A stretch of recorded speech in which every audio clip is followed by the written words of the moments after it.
ഒടുവിൽ അട്ടപ്പാടിയിലെ ആദിവാസി ഊരുകളിൽ ആശ്വാസത്തിന്റെ വിളക്കുകൾ തെളിഞ്ഞു. അട്ടപ്പാടിയിലെ 7 വിദൂര ആദിവാസി ഊരുകളിൽ KSEB വൈദ്യുതി എത്തിച്ചു. പതിറ്റാണ്ടുകളുടെ സ്വപ്നം യാഥാർത്ഥ്യമായതിന്റെ സന്തോഷത്തിലാണ് ഊരുനിവാസികൾ. സ്വിച്ചിട്ടാൽ ലൈറ്റ് കത്തുന്നത് അത്ഭുതത്തോടെ നോക്കിക്കാണുന്ന ഒരു ജനവിഭാഗം ഇന്നും കേരളത്തിലുണ്ടാകുമോ? എന്നാൽ അത്തരം അത്ഭുതം നേരിൽ കണ്ട സന്തോഷത്തിലാണ് അട്ടപ്പാടിയിലെ ഏതാനും ആദിവാസി ഊരുകൾ. കാൽനട യാത്ര പോലും ദുസ്സഹമായ തടിക്കുണ്ട്, മുരികള, കിണറ്റുകര, പാലപ്പട, താഴെ ആനവായി, മേലെ ആനവായി, കടുകമണ്ണ ഊരുകളിലാണ് കഴിഞ്ഞ ദിവസം ആശ്വാസത്തിന്റെ വെളിച്ചമെത്തിയത്.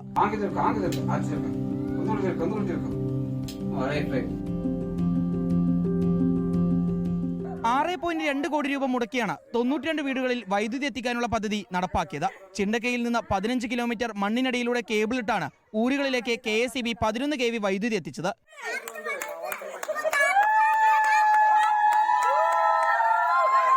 UG കേബിളിടുന്ന മണ്ണാർക്കാട് ഡിവിഷനിലെ ആദ്യ സെക്ഷനാണ് അഗളി. വൈദ്യുതി എത്താത്ത കൂടുതൽ ഊരുകളിലേക്ക് കൂടി വെളിച്ചമെത്തിക്കാനാണ് KSEBയുടെ അടുത്ത ലക്ഷ്യം. Reporter Iqbal Arkal, in reporter, Palakkad.